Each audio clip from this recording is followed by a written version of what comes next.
A recent survey by social weather stations shows that most Filipinos say their quality of life has remained the same over the past year. The survey found that 38% of respondents said their quality of life stayed the same. Meanwhile, 31% reported an improvement, while 30% said it worsened. The number of Filipinos who said their lives worsened rose by 5 points compared to February, while those who said their lives improved remained consistent. The poll was conducted from March 15 to 20 with 1,800 respondents nationwide. Well, to share insights on that and other pressing matters, we are joined this morning by Attorney Buko or Enrique de la Cruz, nominee of the Bangon Bagong Minero or BBM party list. Good morning. Welcome to the program. Good morning, Gretchen, and to your viewers. Okay, so your reaction to that 38% of Filipinos say their quality of life has stayed the same. For you, is that something positive or something that tells us pareho lang naman? No, it's actually positive kasi ang impression, perception ng tao ay lumalala ang ekonomiya because of the political turmoil, because of what's happening in international trade, etc. Now we can see from this survey that it's not really affecting most Filipinos. Those who say that their lives are at worst, medyo mababa pa yung rate or yung level. Hindi pa alarming. Well, medyo malaki rin ang 5 points. percent ng Filipinos reporting that their quality of life worsened over the past year, 30%. You are running for a seat in Congress under the BBM party list, a second nominee. Yes. What for you would be a possible solution to that? I mean, when you're taking a look at what's happening in the headlines now, you mentioned economic instability, of course, political instability as well. Ano para sa'yo ang dapat masolusyonan? Yeah. Una-una, people complain about government when they don't feel the benefits of government. No? So ang governance dapat, yung sinasabi nating pondo ng gobyerno, dapat diretsong pupunta sa tao. So it's access to all of these benefits. No?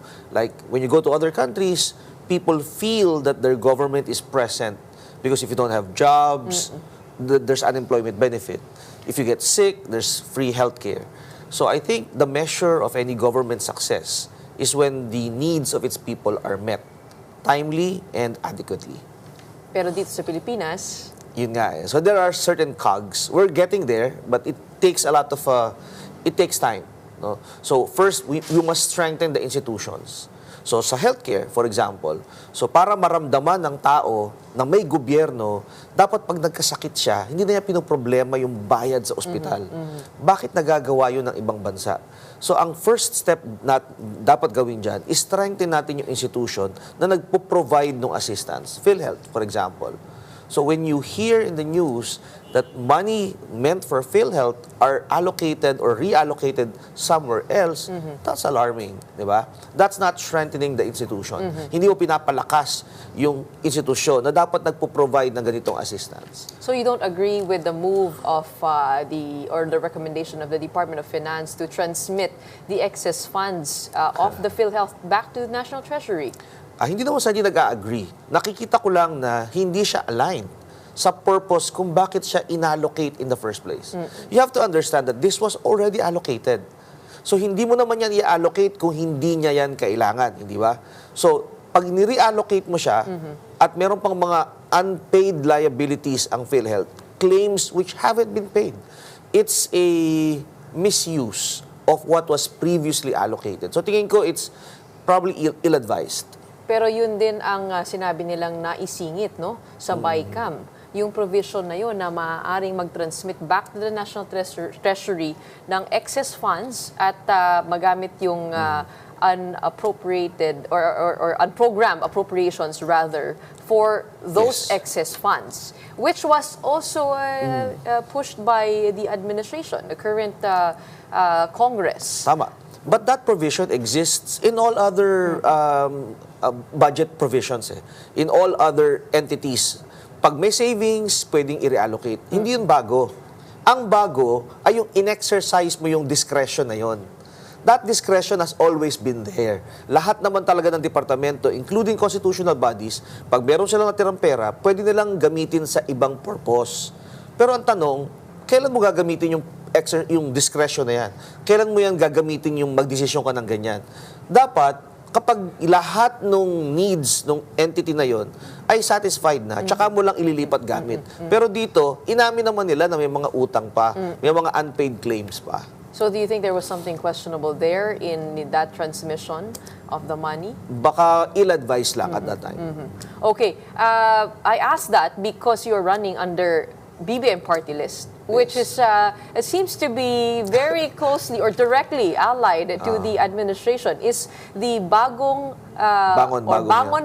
Minero party list allied with the administration? No, hindi naman. Nagkataon lang na yung pangalan niya ay BBM. It's primarily for the mining industry, the mining workers. No? So ang kinakatawan namin ay mga minero at yung mga nasa industriya ng pagmimina.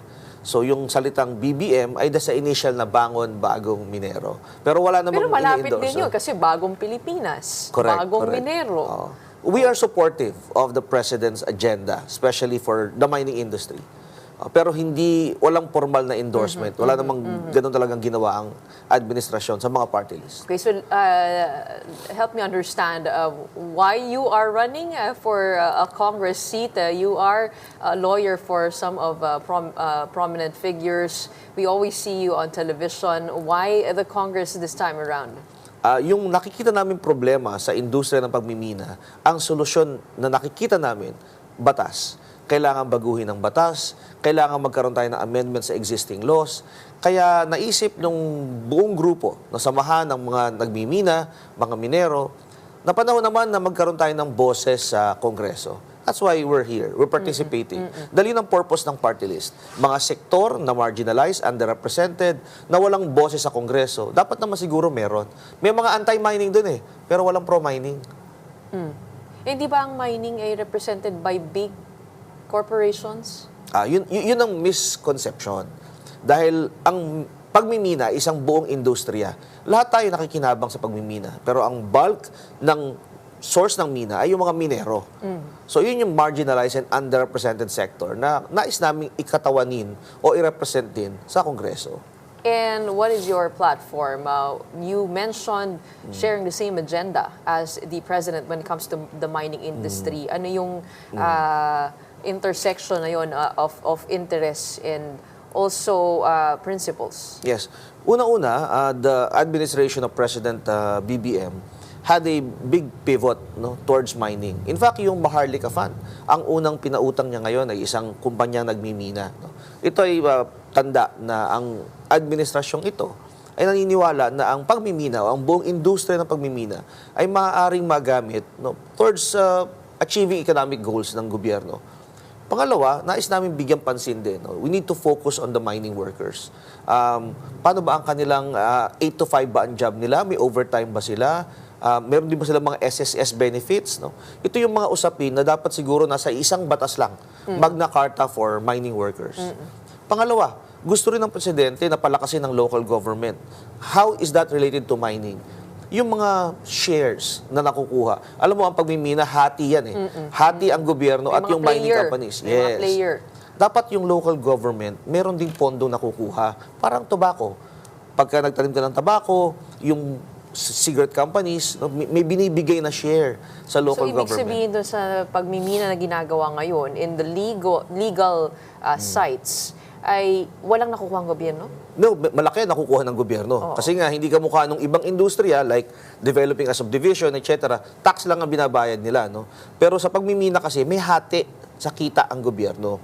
At isa yun sa reform initiative ng BBM administration, yung fiscal incentives na babaguhin. So, kami supportive kami doon, na dapat linawin talaga natin ang tamang distribution. Hindi lang between the government and the mining companies. Dapat pati yung mga dapat nakikinabang din yung mga komunidad, the community where the mining actually is being done. Okay, meron na tayong mga minahang bayan, ano? Actually, nabisita ko yung isa sa may Cam North, sa may Paracale, yung gold mining industry doon. Ano bang dapat pa nating ipanukala para mapatibay pa? I mean, how do you balance, for one, environmental sustainability and sustainability of these mining sites and not have it lead to exploitation? Okay. Yung mga minahang bayan ay small-scale mining. No? Para maging minahang bayan ka, dapat maliliit lang na pagmimina. Walang mga malalaking equipment ito. No? Ito yung mano-mano. Yan. Yan ay ginogovern ng local governments. Yung mga malalaking pagmimina, like mineral mining, gold mining, na malalaking kumpanya, governed by the DENR. Ang isang nakikita namin problema, yung perception ng tao na nakakasira ng environment ang pagmimina ay dun sa mga hindi sumusunod sa batas. Karaniwan, ito yung mga maliliit na nagmimina na walang sapat na pondo para i-rehabilitate yung kanilang minimina. Kaya ang aming isinusulong ay tulad ng requirement ngayon. Sa kasalukuyan, alam mo, Gretchen, sa mga malalaking kumpanya na sumusunod sa batas, no? Sa bawat isang puno na puputulin, 100 ang kapalit. Ito lang ang industriya na may ganung requirement. Yung mga nagde-develop ng subdivision. Pag pinatag na nila yung bundok, ginawa ng subdivision, wala naman silang requirement na magtanim ng puno. Pero yung mga mining, yung mining companies, they're required. Sa bawat isang puno, 100 ang kapalit. Yung small-scale mining, walang ganon. So, kinakailangan magkaroon tayo ng parehong standards para sa mga nakikita natin. Ito kasi yung karaniwang nakikita eh. At ito yung nagiging impression ng taong bayan. Masama sa kalikasan yan. Kasi tinan mo, pinuputol yung mga puno. Diba? So, kinakailangan pareho ang standards. Parang ma-monitor din ng DENR, pati yung small-scale mining, na ngayon ay hawak ng LGUs. Ang permit nila, hindi DENR. Ang monitoring nila, hindi DENR. Local government. So, dapat ba DENR din yun? Dapat siguro meron ding isang standard na ginagamit para sa lahat sa buong Pilipinas. Pare-pareho. Para hindi iba-iba. Kasi kung LGU, iba-iba yan. Kasi iba-iba ang batas nila or ordinansa. Saan niyo nakikita ang potential ng Pilipinas when it comes to the mining industry? I mean, we are in the midst of a global trade war, a rebalancing of economies. Of course, there would be some countries who might go to the Philippines to establish shop here. Ano po ang potential po natin pagdating sa mining industry? Malaki ang potential ng Pilipinas because the Philippines is the 5th most mineralized country in the world. Gretchen, wala pang 2% ng areas which are suitable for mining ang namimina natin. Wala pang 60 ang kumpanyang nagmimina sa Pilipinas. Less than 2% ang namimina natin. Imagine the potential. Despite these limitations, pangalawa tayo nag-export ng nickel. Pag hindi nag-export ang Indonesia, tayo ang unang kukunan nila. Bakit ito significant? Di ba uso ngayon ang green technology, ang green revolution, sustainable energy, mga electric vehicles? Question, saan ba galing yung mga baterya? Hindi ba mining galing yan? Nickel, lithium, cobalt, lahat yan. So kung gusto mo ng sustainable electric vehicle, green revolution, kailangan magsuporta ka ng mining. With the tariff wars, with the trade wars, no, ang pinakamalaking exporter ng nickel at mga raw materials for electric vehicles, China. If they stop exporting to the US, maghahanap ang US ng source. Saan siya kukuha? Pilipinas ang isa pang pwedeng panggalingan ng ganitong source. Marami tayo niyan. Pero hindi pa lahat namimina. Ngayon pa lang, under BBM administration, na-lift na yung moratorium, ini-encourage na ngayon ang pagmimina, binubuhay muli ang usapin ng pagmimina. Kayo po ay nag-represent ng several mining companies. Yes. When it comes to the nickel, when it comes to this trade, paano nyo po mapiprevent ang conflict of interest? Siyempre, iba na po ang magiging role ninyo. Kung sakasakali po kayo makakuha ng Congress seat, paano nyo po babalansihin yun? Abay, tama nga na dapat galing sa pagmimina ang mauupo at magiging boses ng minero. Walang conflict of interest kasi isa lang yung industriya eh. Bahagi ng industriya ang minero at ang mga nagmimina at ang mga mining companies. Mas naiintindihan namin yung problema kaya mas alam namin yung solusyon. Sa parehong banda, ang mga senior citizen ang pwedeng mag-represent sa kanila, dapat senior citizen, hindi ba? So ang pwedeng mag-represent sa industriya ng pagmimina ay yung mga nasa industriya ng pagmimina. Kaya yun ang aming isinusulong. Curious to know what you think about what's happening over at the Masungi Geo Reserve. Meron po dong pagtatalo ang DENR pati na rin ang Blue Star Construction, because they say that one of the problems that surfaced, of course, they were trying to prevent miners from going in. Meron na silang ibang parts daw na kinakwari. Pero syempre, alam din natin may komplikasyon yan when it comes to the joint venture agreement with the government. Sa pag-aaral niyo po sa sitwasyon, anong assessment niyo doon? Paano ba natin, yun nga, doon mismo sa ecosystem ng Masungi, dapat ba kinakwari? Dapat ba pinapayagan yung ganun? Or is that area totally sensitive? Okay. Unang-una, tandaan natin na yung Masungi Geo-Reserve is not a private property. So yung mga narinig mong nag-iingay na nagrereklamo, ito yung mga binigyan ng pribilehiyo. They were given the privilege to manage it for a certain period. At nung tinanggal ng gobyerno yung privilege na yon, sila ngayon yung nagrereklamo on how parts of that property will be used. Ang anumang pagmimina, including quarrying or use of mineral resources, ay kontrata between the government and a private party. So sa tingin ko, kung sa assessment ng DENR, may mga parts ng Masungi na suitable na for quarrying, I would defer to their judgment on that. Hindi naman kasi yung buong Masungi Geo-Reserve ang gagamitin for quarrying. I would understand na merong iniisip na magiging danger sa environment. But we need to trust the system, the process, on how this information are filtered and permits are granted. But does the system always work? Alam pa natin, maraming loopholes yan, lalong-lalo na sa pagkuha ng permit, ano? Yes. Tama naman yun. Kaya nga siya minsan arbitrary, minsan subjective, and gaya na sabi mo, itong nangyari sa PhilHealth ay ill-advised, pero nangyari pa rin. Correct. Kaya naman may mga remedies available. In fact, may remedies ang local government, siya ang unang pinakamalapit doon sa lugar. May remedies ang courts, may remedies naman sa DENR if there are any violations. Alright, saan po kayo maaabutan sa inyong kampanya at paano po yan kapag nanalo ang BBM party list ng isang seat, maaari po bang mag-giveaway ang first nominee? Hindi naman. Basta merong nanalo, basta nanalo yung party list, yung advokasya ay maisusulong. Kami workers lang kami.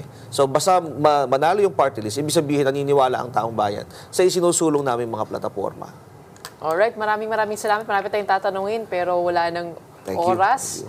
Kamusta na si Daryl Yap? Joke lang. Thank you so much for your time this morning. We have you in party list second nominee, Attorney Buko de la Cruz.